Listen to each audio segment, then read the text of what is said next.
đứng ở bên xe xem cao. Cao người đằng sau lại không đi đến gì.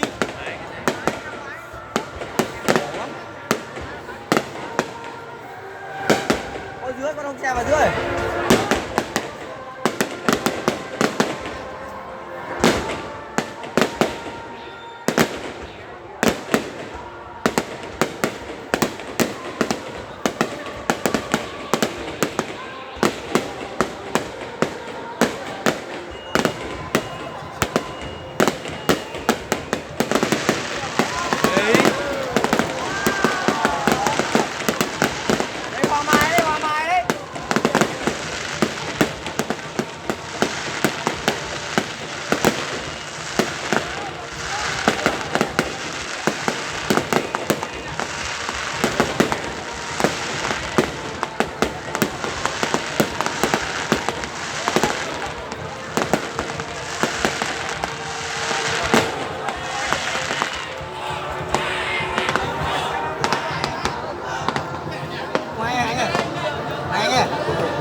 Tay dài kéo cái cành kia xuống đây.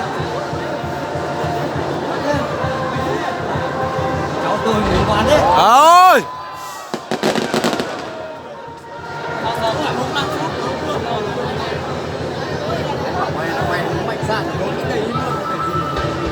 Ôi. Đinh giời luôn.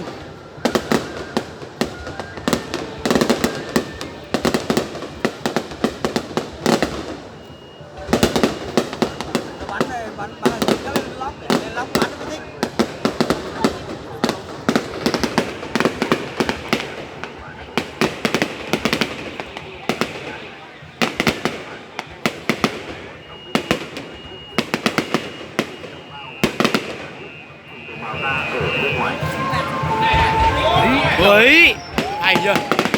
Đấy, đẹp chưa?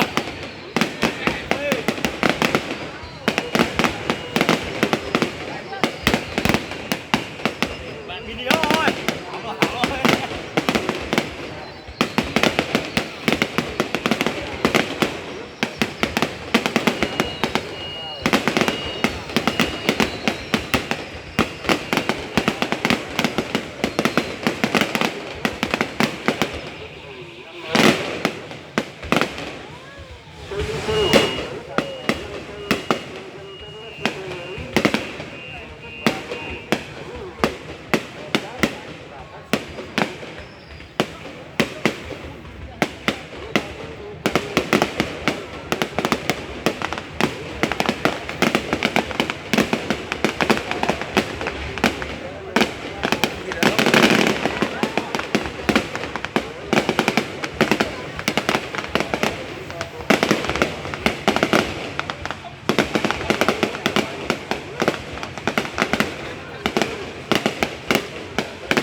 Đấy, giật cao mình. Rồi.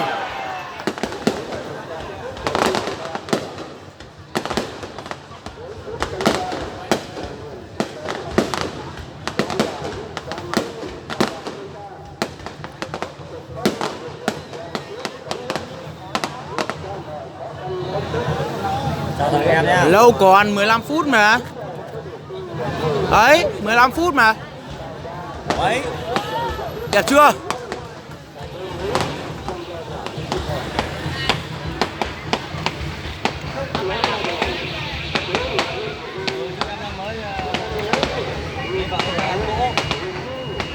Lắm rồi.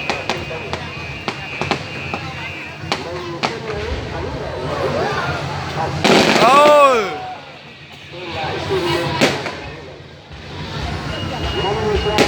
Đấy.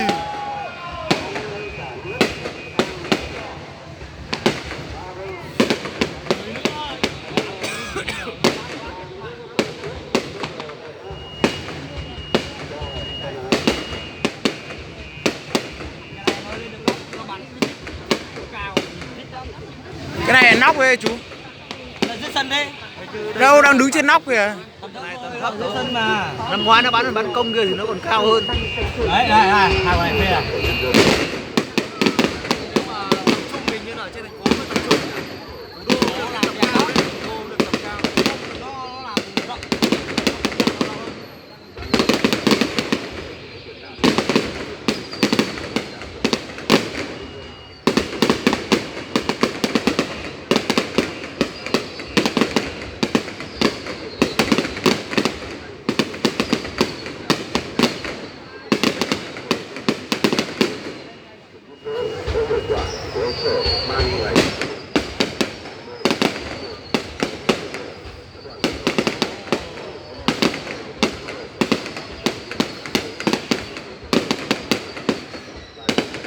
Ấy.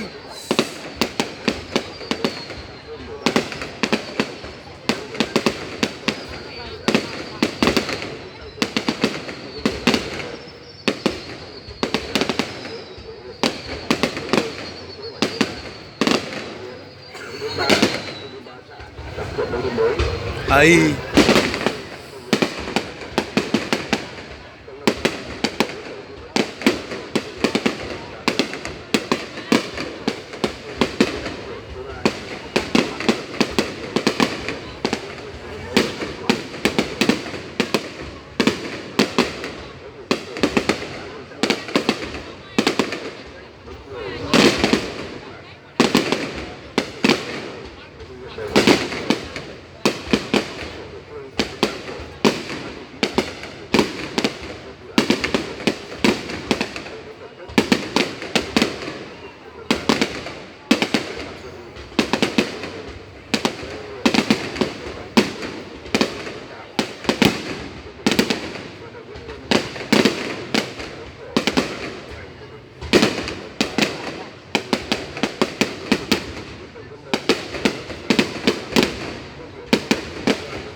Dân 15 phút.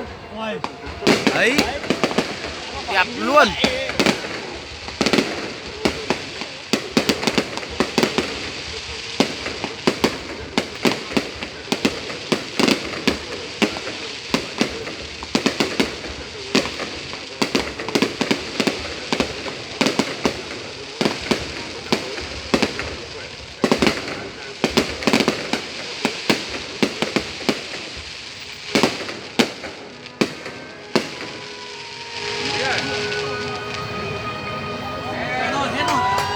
Còn 15 phút cơ mà.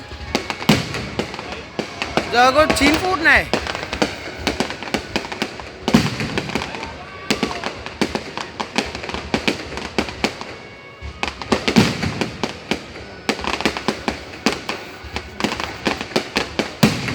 Ấy. Nhỉ, sướng. Ấy.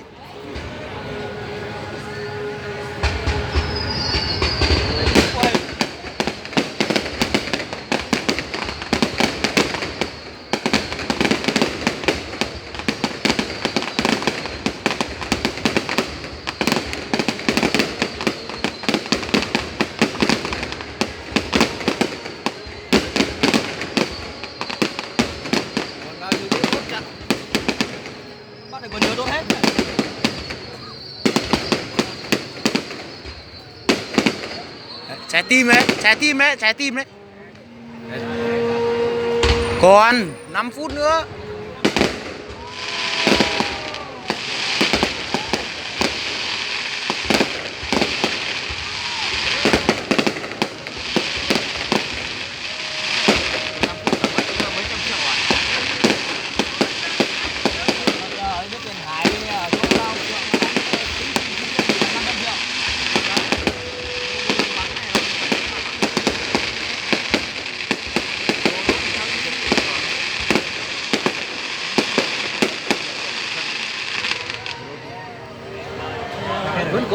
Vẫn còn. Đấy, vẫn còn 4 phút nữa. Chứ không mỏi tay lắm đâu.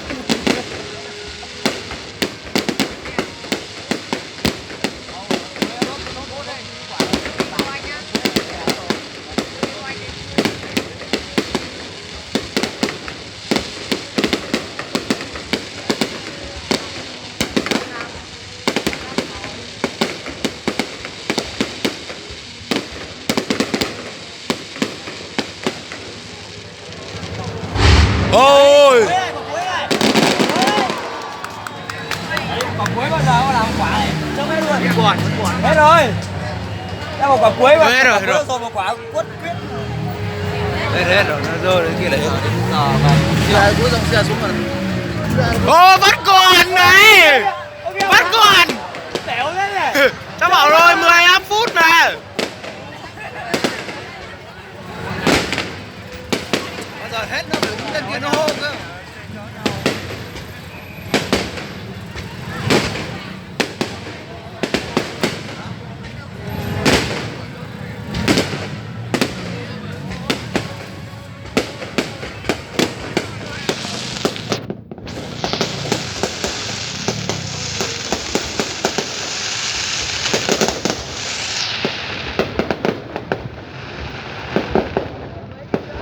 Xem đi, quanh làm gì vội.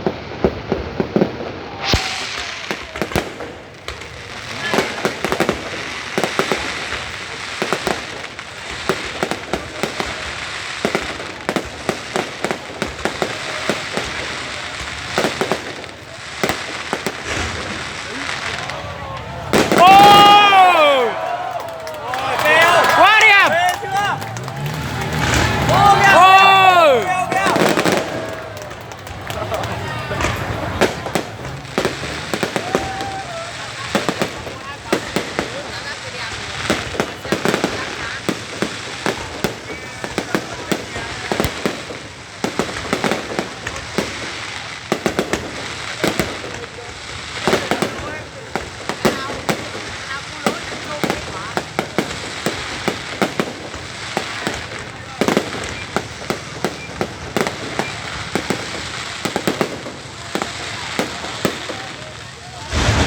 Đấy, quả này hết rồi. Ô.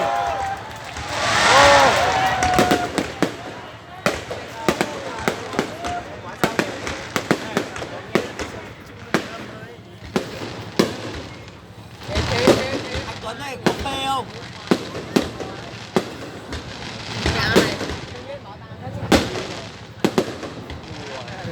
Ôi. Dạo đẹp nhỉ. Có 15 phút rồi sao? Chưa quá. 4 phút nữa. 3 phút nữa. Mấy chục giây nữa. Hết rồi. Đây rồi nó không đi lại chuyện.